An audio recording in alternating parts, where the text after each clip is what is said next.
ഇന്ന് എനിക്കൊരു അനുഭവം ഉണ്ടായി. ഞാനൊരു വയസ്സായ അമ്മ കിടക്കുന്ന വീട്ടിൽ കാണാൻ പോയി. അവർക്ക് 2 ആൺമക്കളുണ്ട്, പക്ഷെ 2 പെൺകുട്ടികളാണ് അവർ നോക്കുന്നത്. ആ അമ്മയ്ക്ക് 85 വയസ്സുണ്ട്, മക്കൾക്ക് ഒരു 60 വയസ്സിലൊക്കെ മുകളിലുണ്ടാവും. അപ്പോൾ ഞാനവിടെ ചെന്ന് കഴിഞ്ഞപ്പോൾ ആ മക്കള് പറഞ്ഞു, നല്ല നീറ്റൊക്കെ ആയിട്ട് അവർക്ക് എടുത്തിട്ടുണ്ട്, ഭക്ഷണമൊക്കെ അത്യാവശ്യം കഴിക്കേണ്ടെന്ന് പറഞ്ഞു. അപ്പോൾ അവർ പറഞ്ഞു, ഞങ്ങൾ സ്നഗ്ഗി മേടിച്ച് തോറ്റു ടീച്ചറെ, 6 മാസമായിട്ട് 1.25 ലക്ഷം രൂപ സ്നഗ്ഗി മേടിക്കാൻ മാത്രം ചിലവായെന്ന് പറഞ്ഞു. അപ്പൊ ഞാൻ വെച്ച് കാശ് എവിടെ നിന്ന് കിട്ടിയെന്ന് നിൽക്കുന്നു വെച്ച്. അത് അമ്മയെ കാണാനായിട്ട്, അമ്മ പണിക്കൊക്കെ പോയായിരുന്നപ്പോൾ ഓരോരുത്തർ നാട്ടിൽ അറിയുന്ന ആൾക്കാരൊക്കെ വരും, ബന്ധുക്കളൊക്കെ വരുമ്പോൾ കൊടുക്കുന്ന പൈസ മുഴുവനും ഈ സാധനം മേടിക്കാനാണ് ഉപയോഗിച്ചത്. അപ്പോൾ ആര് വന്നാലും പൈസ കിട്ടിക്കഴിഞ്ഞാൽ അമ്മ മക്കളിലേക്ക് കൊടുക്കുമ്പോൾ മോളെ ഇത് പോയി മേടിച്ചുകൊണ്ടിരാൻ പറയും. അപ്പം ഞാൻ വിചാരിച്ചു, ഏതായാലും എൻ്റെ 2 അമ്മമാര് ഇവിടെ കിടന്നിട്ടാണ് മരിച്ചത്, എൻ്റെ വീട്ടിൽ കിടന്നിട്ടാണ് മരിച്ചത്. അപ്പൊ അവരെ ഞാൻ 10 പൈസ പോലും ചെലവാക്കാണ്ട് എങ്ങനെ ചികിത്സിച്ച് അവരെ നല്ല മരണത്തിന് ഒരുക്കി എന്നുള്ളതാണ് ഞാൻ നിങ്ങളുമായിട്ട് ഷെയർ ചെയ്യാൻ പോകുന്നത്. ഹസ്ബൻഡിന്റെ അമ്മ രാത്രിയിൽ മൂത്രം ഒഴിക്കാൻ പോയപ്പോ തട്ടി വീണു, കാലിന്റെ ഈ തൊടയുടെ എല്ല് പൊട്ടിപ്പോയി. അപ്പൊ ഈ 85 വയസ്സായ ആളെ ഓപ്പറേഷൻ ചെയ്യാനൊന്നും പറ്റില്ലല്ലോ. അപ്പൊ അങ്ങനെ ആള് കിടപ്പിലായിപ്പോയി. എപ്പോഴും നമ്മള് ഈ രോഗികളെ ഇപ്പൊ ഈ പറഞ്ഞ പോലെ സ്നഗ്ഗി മലമൂത്രത്തിൽ കിടന്നിട്ട്, അതാണ് നമുക്ക് ഏറ്റവും വലിയ ബുദ്ധിമുട്ട്. വേറെ എന്ത് നമുക്ക് കൊടുക്കാം, ഭക്ഷണം കൊടുക്കാം. ഒരു സെർവന്റിനെ വെച്ചാല് അവരിതൊന്നും നോക്കാനായിട്ട് കൂട്ടാക്കില്ല. അപ്പൊ ഞാൻ ചെയ്തിരുന്ന കാര്യം, എനിക്ക് ഒരു ദിവസം പോലും 2 അമ്മമാരെ മലമെടുക്കേണ്ടി വന്നിട്ടില്ല. ഒരമ്മ 9 മാസം കിടന്നു, ഒരമ്മ 45 ദിവസമേ കിടന്നുള്ളൂ. അപ്പൊ അതെങ്ങനെയാണെന്നാണ് ഞാൻ നിങ്ങളോട് പറയുന്നത്. ഞാൻ ആദ്യം തന്നെ എന്ത് ചെയ്യും, നേരത്തെ എണീക്കുമ്പോ തന്നെ അവര് കക്കൂസിക്ക് പോകണമെന്നുണ്ടെങ്കിൽ തന്നെ പോകും. മിക്കവാറും വയസ്സായ ആൾക്കാരൊന്നും വയറ്റിൽ നിന്ന് പോവില്ല. അതാണ് അവർക്ക് ഏറ്റവും വലിയ ഇറിറ്റേഷൻ ഉണ്ടാവും. അപ്പൊ ഞാൻ എന്ത് ചെയ്യുന്ന വെച്ചിട്ടുണ്ടെങ്കിൽ, ആദ്യത്തെ കുറച്ച് ദിവസമൊക്കെ നമ്മുടെ കുടുംബ ഡോക്ടർ ഉണ്ട് എൻ്റെ കയ്യില്. ഇതാണ് എൻ്റെ ഏറ്റവും വലിയൊരു ആയുധം. എന്ത് അസുഖം വന്നാലും ഞാൻ ആദ്യം ചെയ്യുക വയറ് ക്ലീൻ ആക്കില്ല. ആർക്ക് ഏത് രോഗികൾക്ക് വന്നാലും ആദ്യം ഞാൻ പറയാ വയറ് ക്ലീൻ ആക്കാനാ പറയാം. അപ്പൊ അതിന് വേണ്ടിയിട്ട് ഇപ്പൊ ഈ കൃമിയൊക്കെ ഉണ്ടാവും, നീർക്കെട്ടൊക്കെ ഉണ്ടാവും വയറിലൊക്കെ. അപ്പൊ എന്താന്ന് വെച്ചിട്ടുണ്ടെങ്കിൽ നമ്മുടെ മുരിങ്ങയുടെ ഇല എടുത്തിട്ട് മിക്സിയിലടിക്കും, ഒരു പിടി മുരിങ്ങയുടെ ഇല എടുക്കും, മിക്സിയിലടിക്കും. അത് കഴിഞ്ഞിട്ട് അത് അരിച്ചെടുത്ത് ഇതിലൊഴിച്ച് അവരെ ചരിച്ച് കെടുത്തിട്ട് മലദ്വാരത്തിലേക്ക് വെച്ചു കൊടുക്കും. വെച്ചു കൊടുത്തു കഴിഞ്ഞിട്ട് വയറ് നന്നായിട്ടൊന്ന് മസാജ്, ചെറിയ ചൂടുവെള്ളത്തിലാണ് അടിക്കുക. അപ്പോഴാണ് ഈ മല അലിയുള്ളൂ, അല്ലെങ്കിൽ കട്ടി പിടിച്ചിരിക്കല്ലേ. അപ്പൊ അത് കാരണം കൊണ്ട് ഇതിങ്ങനെ അലിച്ച് കഴിഞ്ഞ് കഴിയുമ്പോൾ മല കുറച്ച് നേരം കഴിയുമ്പോഴേക്കും അവർക്ക് വയറ്റിൽ നിന്ന് പോകാൻ അപ്പൊ തന്നെ എടുത്തിട്ട് ഈ കസേരയിലേക്ക് എടുത്തിരിക്കും, പാത്രം വെച്ചിട്ട് അതിൻ്റെ ഉള്ളിലേക്ക് എടുത്തിരിക്കും. അങ്ങനെ ഇരുത്തി കഴിഞ്ഞ് കഴിഞ്ഞിട്ട് കുപ്പിയിൽ വെള്ളം വെക്കും. കുപ്പിയിൽ വെള്ളം വെച്ചിട്ട് അവരെ കൊണ്ട് തന്നെ അത് വൃത്തിയാക്കിക്കും. അപ്പൊ വയറിൽ നിന്ന് തന്നെ ഒന്ന് പോയി കഴിഞ്ഞാൽ തന്നെ അവരുടെ അസുഖങ്ങൾക്കൊക്കെ ഭയങ്കര അസ്വസ്ഥത മാറി. വയറ്റിൽ നിന്ന് പോകാത്താണെന്ന് ഏറ്റവും വലിയ രോഗം. അപ്പൊ എല്ലാ ദിവസവും കാലത്ത് കുറച്ചൊരു 5-6 ദിവസമൊക്കെ ഇത് ചെയ്ത് കഴിയുമ്പോൾ പിന്നെ ഈ മുരിങ്ങയുടെ ഇലയൊന്നും ആവശ്യമില്ല, വയറ് നല്ലതായിട്ടുണ്ട്. അപ്പൊ തന്നെ ചെറിയ ചുടുവെള്ളത്തിൽ ഇതിങ്ങനെ വെച്ച് കൊടുത്തു കഴിഞ്ഞാൽ വയറ്റിൽ നിന്ന് നന്നായിട്ട് പോകും. അപ്പൊ അതുകൊണ്ട് ഈ വയറ്റില് ഒന്ന് പോയിട്ട് കിടന്നിട്ടുള്ള ബുദ്ധിമുട്ട് ഒരാൾക്കും ഉണ്ടാവില്ല. രണ്ടാമത്തെ കാര്യം എന്താ വെച്ചിട്ടുണ്ടെങ്കിൽ, വയസ്സായ ആൾക്കാർക്ക് നമ്മൾ എളുപ്പത്തിൽ കൊടുക്കുന്നതാണ് ബിസ്ക്കറ്റാ അല്ലെങ്കിൽ ബ്രെഡൊക്കെയാണ്, വേഗം തിന്നട്ടെ എന്ന് വിചാരിച്ച് കൊടുക്കുക. അത് ഒരിക്കലും ഇവർക്ക് കൊടുക്കാൻ പാടില്ല. കാരണം ഇത് മൈദ കൊണ്ട് ഉണ്ടാക്കുന്നതാണ്, അതില് ഫൈബർ ഒന്നുമില്ല. അതുകൊണ്ട് തന്നെ അത് കുടലൊട്ടിപ്പിടിക്കും, മലം പോകാനായിട്ട് ബുദ്ധിമുട്ടുണ്ടാകുന്ന ഒരു കാരണം അതാണ്. അപ്പൊ അവരുടെ ശരീരത്തിലൊക്കെ നല്ല പോലെ കഫം ഉണ്ടാവും. ആ കഫം ഉള്ളത് കൊണ്ടാണ് ഈ കിടക്കുമ്പോഴേക്കും, എൻ്റെ അമ്മ വീണിട്ട് ഒരു 4 ദിവസം കിടപ്പിലായിട്ട് ഒരു ഭാഗം തളർന്നു പോയി. 4 ദിവസമായിട്ടുണ്ടായിരുന്നുള്ളൂ. ഇപ്പൊ ഞാൻ വീട്ടിലായിരുന്നു, മാളയിലായിരുന്നു. ഞാൻ പോയി ഇവിടെ കൊണ്ടുവന്ന് കഴിഞ്ഞപ്പോഴേക്കും 4 ദിവസം കഴിയുമ്പോഴേക്കും നമ്മുടെ തൊട പൊട്ടി ഇതായി നിന്നു. കാരണം കഫം നിറയുമ്പോൾ വളരെ പെട്ടെന്ന് കിടപ്പിലായി കഴിഞ്ഞാൽ 4-5 ദിവസം കഴിയുമ്പോഴേക്കും ബെഡ്സോറ് വന്നിട്ടുണ്ടാവും. അപ്പൊ ആ ബെഡ്സോറ് വന്നപ്പോ ഞാൻ ചെയ്തത് എന്താ വെച്ചിട്ടുണ്ടെങ്കിൽ ഈ ആര്യവേപ്പിന്റെ ഇലയും പച്ച മഞ്ഞളും കൂടി അരച്ചിട്ട് ആ മുറിവില് പരട്ടി കൊടുക്കണം ചെയ്ത് വെച്ചിട്ട് കെട്ടി കൊടുത്തു. അത് കഴിഞ്ഞ് ഒരാഴ്ച കഴിഞ്ഞപ്പോഴേക്കും അതുണങ്ങി. അതിനോടൊപ്പം തന്നെ ഉള്ളിലേക്ക് കഴിക്കാനായിട്ട് ഏത് മുറിവും ഉണങ്ങാനായിട്ട് ഏറ്റവും നല്ല ഒരു ദിവ്യ ഔഷധമാണ് കുമ്പളങ്ങയുടെ നീര്. കുമ്പളങ്ങ കാരണം നമ്മുടെ ശരീരത്തിൽ അസിഡിറ്റി കൂടുതലാകുമ്പോഴാണ് പഴുപ്പ് വരുന്നത്. ഇപ്പൊ നമ്മള് ഇതൊന്നും അറിയില്ല നമ്മൾക്ക്. അതുകൊണ്ട് ഏത് മുറിവുണ്ടായാലും നമ്മൾ സാമ്പാറും കുടിക്കും, വീട്ടിൽ തിന്നും. അതുപോലെ തന്നെ പുളിയുള്ള സാധനങ്ങൾ ഇപ്പൊ മുറിവുണ്ടായി കഴിച്ചു കഴിഞ്ഞിട്ടുണ്ടെങ്കിൽ ആ പഴുപ്പ് എന്തായാലും കൂടിയിട്ടുണ്ടാവും. ഈ ദോശ പുളിച്ചില്ലെങ്കിലും അതിൽ ഫെർമെന്റേഷൻ നടക്കുന്നുണ്ട്. അപ്പൊ അതുകൊണ്ട് അത് കൊടുക്കരുതെന്ന്, അത് കഴിച്ചതുകൊണ്ടാണ് ഇത്ര പഴുപ്പ് വന്നതെന്ന് പറഞ്ഞു. അപ്പൊ അതിന് പകരമായിട്ട് ഞാൻ ചെയ്തത് കുമ്പളങ്ങ. പിന്നെ ഇപ്പൊ കഫമൊക്കെ പോകാനായിട്ട് നമ്മുടെ ശരീരത്തിൽ നിന്ന് കഫം ഉണ്ടാവും. എങ്ങനെയായാലും വയസ്സായ ആൾക്കാർക്ക് കഴിക്കുന്ന ഭക്ഷണമൊക്കെ അങ്ങനത്തെയാണല്ലോ. അപ്പൊ അതില് കഫം ഉണ്ടാവും. അപ്പൊ കഫം പോകാനായിട്ട് ഈ കുമ്പളങ്ങ ചൊരക്കയായാലും നല്ലത് തന്നെ. പിണ്ടിയോ ചൊരക്കയോ അല്ലെങ്കിൽ അങ്ങനെയുള്ള സാധനങ്ങളൊക്കെ നമുക്ക് ഏതായാലും അങ്ങനെയുള്ള സാധനങ്ങൾ ഉപയോഗിക്കാം. പടവലങ്ങ ഉപയോഗിക്കാം. അപ്പൊ അതെന്താ വെച്ചിട്ടുണ്ടെങ്കിൽ നമ്മള് ജ്യൂസ്, വെള്ളരിക്ക, അങ്ങനത്തെ സാധനങ്ങൾ ഏത് വേണമെങ്കിലും ഉപയോഗിക്കാം. അപ്പൊ അതിൽ എന്താ വെച്ചിട്ടുണ്ടെങ്കിൽ 2 തുളസിയുടെ ഇലയും ഒരു പനിക്കൂർക്ക ഇട്ടൊരു 4 പനിക്കൂർക്ക ഇലയും പൂവാങ്കുരുന്നിലയും ഒക്കെ കിട്ടുകയാണെങ്കിൽ അത് ഇട്ട് അടിക്കുക. അല്ലെങ്കിൽ കുവളത്തിന്റെ ഇല ഏറ്റവും ബെസ്റ്റ്. സർവ്വരോഗ സംഹാരണിയാണ് കുവളത്തിന്റെ ഇല. അതൊരു 3 അല്ലെങ്കിൽ 6 ഒക്കെ ഇടാം. അപ്പൊ നല്ല എനർജി കിട്ടാനും ക്ഷീണമൊക്കെ മാറാനും വേറൊരു എനർജി ബൂസ്റ്ററിന്റെ ആവശ്യമില്ല.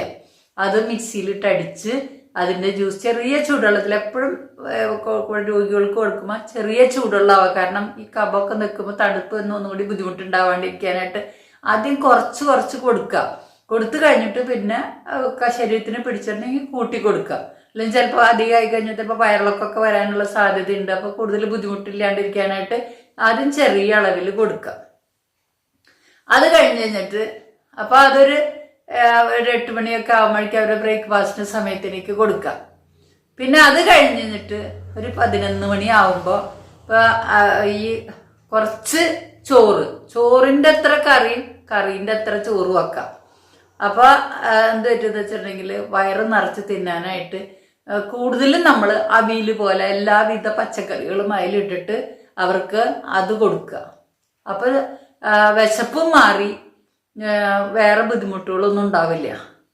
അത് കഴിഞ്ഞ് പിന്നെ വിശക്കുന്നുണ്ടെങ്കിൽ കൊടുക്കുക. ക്യാരറ്റും ബീറ്റ്റൂട്ടും കൂട്ടി അടിച്ച് ജ്യൂസ് അടിച്ചിട്ട് കൊടുക്കുക.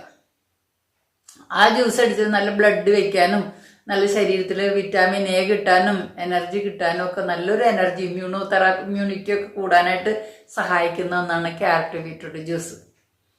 പിന്നെ നമുക്ക് കൊടുക്കാൻ പറ്റാവുന്നതാണ് ഇപ്പോൾ വയസ്സായ ആൾക്കാർക്ക് മിക്കവാറും ആശുപത്രിയിലേക്ക് കൊണ്ടുപോകേണ്ട കാരണം എന്താണെന്ന് വെച്ചിട്ടുണ്ടെങ്കിൽ നമ്മൾ സോഡിയം പൊട്ടാസ്യം കൊടുത്തിട്ട് പണ്ട് ചിന്നൻ്റെ എന്ന് പറയും. ഈ ചിന്നൻ്റെ അസുഖം വരുന്നത് പ്രധാനമായിട്ടും സോഡിയം കുറയുമ്പോഴാണെന്നാണ് ഇപ്പൊ ഡോക്ടർമാർ കണ്ടുപിടിച്ചിട്ടുണ്ട്.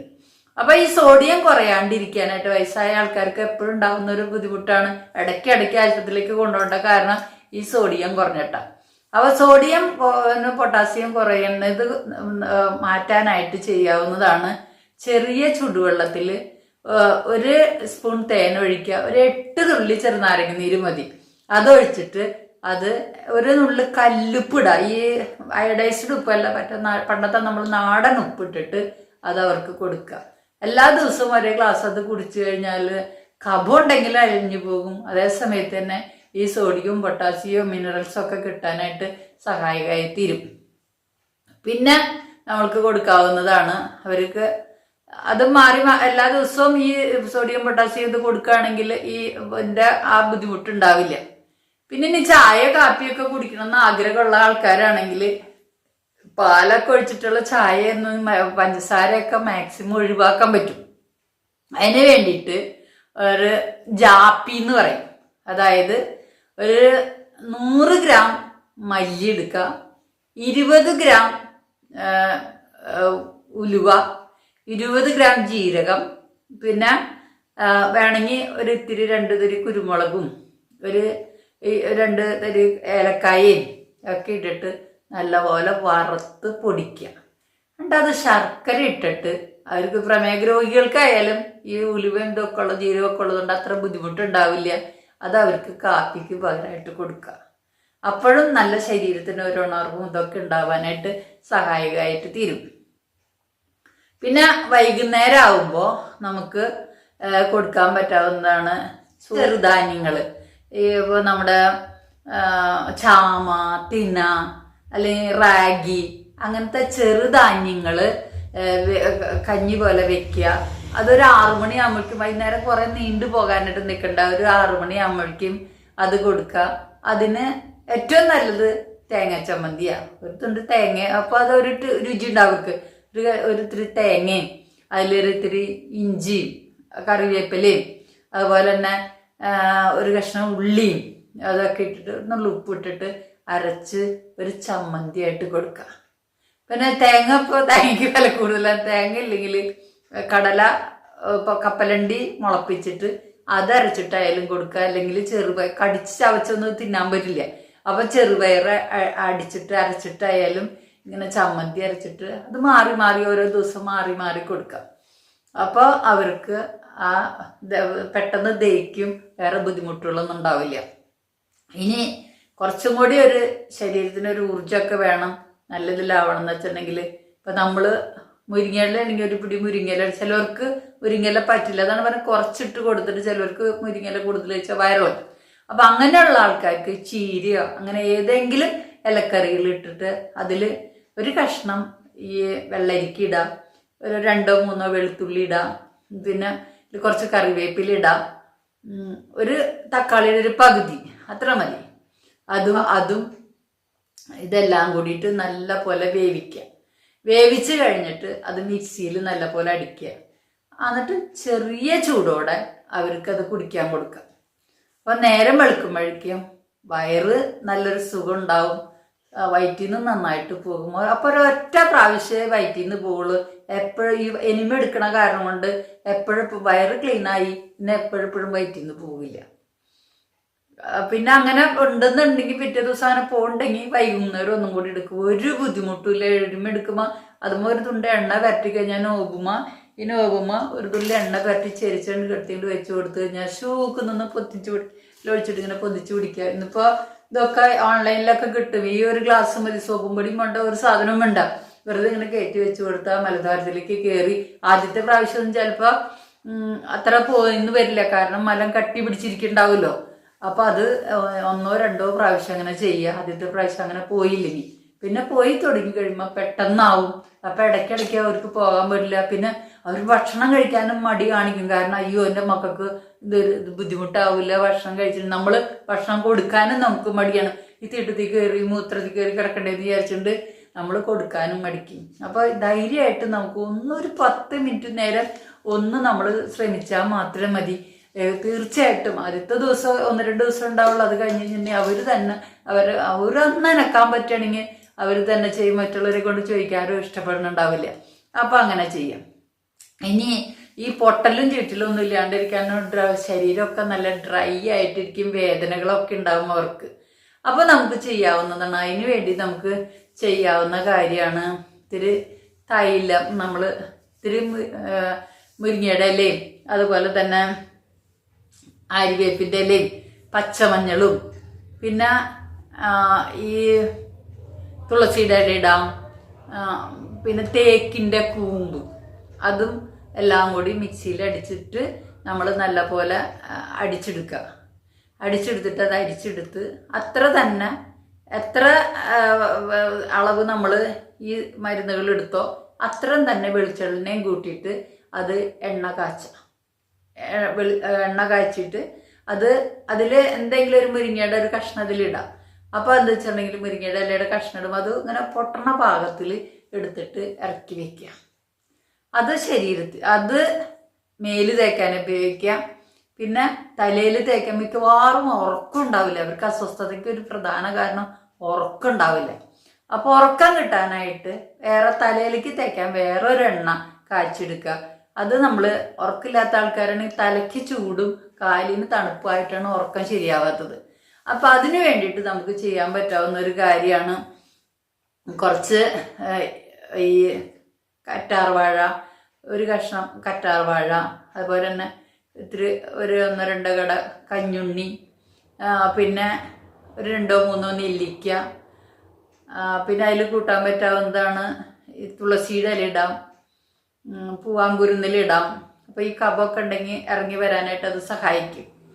അത് പിന്നെ ഇതെല്ലാം കൂടി മിക്സിയിലടിക്കുക, നല്ലപോലെ അടിച്ച് നേരത്തെ പറഞ്ഞ പോലെ തന്നെ എത്ര വെയിറ്റ് നമ്മൾ എടുത്തു അത്രയും തന്നെ എണ്ണയും കൂട്ടിയിട്ട് അത് മിക്സിയിലടിച്ച് വെള്ളം കൂടി ചേർത്തിട്ട് അടിക്കുക. ഒരു 3 ഇരട്ടി വെള്ളം ചേർക്കുക. എന്നിട്ട് ആ എത്ര തൂക്കം ഈ മരുന്നുണ്ടായിരുന്നോ അത്ര എണ്ണയും കൂടി അതിൽ ചേർത്തിട്ട് നല്ലപോലെ വഴറ്റി വെള്ളം വറ്റിച്ച് അതിലും ഈ ഒരു മുരിങ്ങയുടെ ഇലയും അതിലിടാൻ പറ്റും. മുരിങ്ങയുടെ ഇലയും അതിൽ കൂട്ടിയിട്ട് അത് ഒടിയുന്ന പാകത്തിലെടുത്തിട്ട് ആ എണ്ണ നമ്മൾ തലയിൽ ആദ്യം എണ്ണ തേച്ചിട്ട് നല്ല പോലെ ഒന്ന് മസാജ് ചെയ്ത് കൊടുക്കുക. ആ മസാജ് ചെയ്ത് കൊടുക്കുമ്പോൾ തലയിലുണ്ടാകുന്ന ആ രക്തോട്ടമൊക്കെ കൂടി തലയിൽ കഫക്കെട്ടൊക്കെ ഉണ്ടെങ്കിൽ തലവേദനയൊക്കെ കുറയാനും തലവേദന ഒന്നും ഇല്ലാണ്ട് സുഖമായിട്ട് തലയ്ക്ക് ഒരു സുഖം കിട്ടും അവർക്ക്. അത് കഴിഞ്ഞിട്ട് നമ്മൾ കാലിൻ്റെ അടിയിൽ നിന്ന് തുടങ്ങിയിട്ട്, നമ്മൾ സാധാരണ ഇങ്ങനെയാണ് ഒഴിയാറ്, അങ്ങനെയല്ല, കാലിൻ്റെ അടിയിൽ നിന്ന് തുടങ്ങിയിട്ട് മുകളിലേക്ക് എണ്ണ പുരട്ടി കൊടുക്കുക. ഈ ദേഹത്തേക്ക് തേക്കാൻ വെച്ചായിരുന്ന എണ്ണ നല്ലപോലെ തേച്ച് കൊടുക്കുക. ശരീരം മുഴുവനും തേച്ച് ഒരു അരമണിക്കൂർ നേരം അവരെ ഇരുത്തുക. അതിനുശേഷം ചെറിയ ചുടുവെള്ളത്തിൽ ലേശം ഉപ്പിടുക. അപ്പം നീർക്കോളമൊക്കെ ഉണ്ടെങ്കിൽ പോകാനും ശരീരത്തിന് ഒരു ഉണർവ് കിട്ടാനൊക്കെ അവർക്ക് സഹായകമായി തീരും. അപ്പോൾ അവർ സുഖമായിട്ട് കിടന്നുറങ്ങും. രാത്രിയിൽ ഈ അവിടെ വേദന ഇവിടെ വേദന എന്ന് പറഞ്ഞ് നമ്മളെ ബുദ്ധിമുട്ടിക്കലും ഇല്ല.